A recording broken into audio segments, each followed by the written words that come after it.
Yan ang sinasabi ko sa iyo eh. O, tara na, uwi na tayo. Yung Pre, sinasabi ko pre. sa iyo yan. Pre. Ito lang. Kasi ito Hawakan mo to! Ay, bakit ako?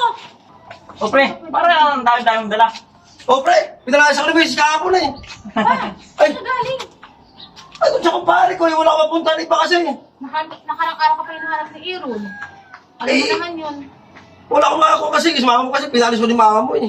Baka naman kasi totoo yung tumawag sa'yo. Ito, dati ano kasi yun? Kay Baiso kasi girlfriend yun. Away kayo ng away. Ay, Baiso Lagi na lang. Hindi ba si mama mo yun? Nandun sa bahay, natutulog. Gisingin ko Galit muna. ba siya? Oo, galit sa'yo. Lagay mo na. Baka pwede makauwi mo. Ha? Tapos di niya pa alam kung asan ka, nag-aalala yun din yun. Tapos malayasin mo. Alala ko lang sa akin. Siyempre, asawa ka niya. Ano ka ba? Kaya mo tulog ko sabi ko muna. Saglit lang. Alam ko baka mo Puntahin kasi. ko dito, mag-usap pa yung dalawa ha. O sige. Saglit lang pa.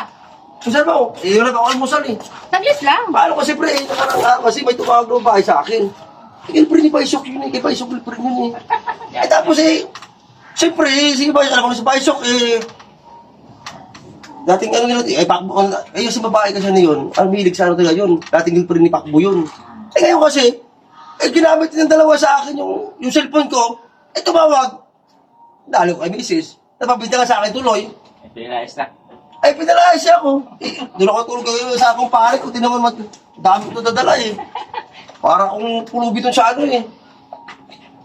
Sana nga, hindi nagalit si misis. Ito si Papa oh. Galing daw dun sa kaibigan niya ata. Sabi ko nga, mag-usap yung dalawa para matapos na yung away niyo. Lagi nang nag-aaway. Para kayong aso't pusa. Siya naman nagsisimula niyan eh. Oh!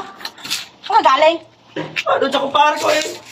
Baka kung sino, pabigyan mo ko sa pagkataon pa eh. Ay, gagawa-gawa kasi kung anong mga kalukuhan ginagawa mo eh.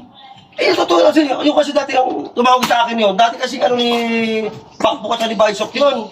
Ayan na naman eh. Imbis na pasensyahan na kita. Takbo ka na naman. Eh, totoo naman sa kanila. Ginamit nila kasi ng cellphone ko noon, kaya siguro ang number ko nakuha ng Eh, babae. bakit sinabi mo bago ka tumawag, mag-chat ka, at saka sabi mo maghihintay? Paano na muna yan? O, doon mo sa bahay, doon mo. Yan ang sinasabi ko sa'yo eh. Wala na yung almusal-almus kaya pagkagay mo sa akin. Ako saan ka galing nga? Usap pa Doon yung sa dalawa. bahay ng kumpare ko. Oh, Sinasabi ko sa'yo eh. eh, ang motor ko, sira na motor. Wala ka makakakuha na sa motor. Baka pwede ano. Yan kasi ang mahirap sa'yo. Kahit huli ka na, ang dami mo pa kasing palusot. Malusot, eh, malusot. Totoo naman ah. Yan Baka naman dati kasi kay Baisok ko sa kakakalbo yun. kalbo, narinig ko na nga, naggaling na nga ako sa likod mo, tapos dami mo kong sinasabi eh. Baka pwede ko usapan ito eh. Hindi na maulit yun. Kung hindi dahil sa anak mo, hindi talaga kita papauwiin. Hindi, sorry na. Sinatanong kita lang. Pauwiin kita, pero wag mo na ulitin. Isang Oh, promise, beses na lang gagawin mo yan, hindi na talaga kita papauwiin ng bahay. Sige, promise, hindi na maulit yun. Tara, tara. Wala pang almusal eh. Tara. Eh bakit hindi ka kumain? Eh mayroon ka namang kaldero. Eh, wala nga ako pambili na ng pagkain ko eh. Yan ang sinasabi ko sa iyo eh. O tara na, uwi na tayo. Yung Tara, sinasabi ko tara. sa iyo yan. Pre. Ito lang. Kasi ito Hawakan mo to! Ay bakit ako? Sagi na wala akong kuhan eh. Wala pa Uwi na akong... doon.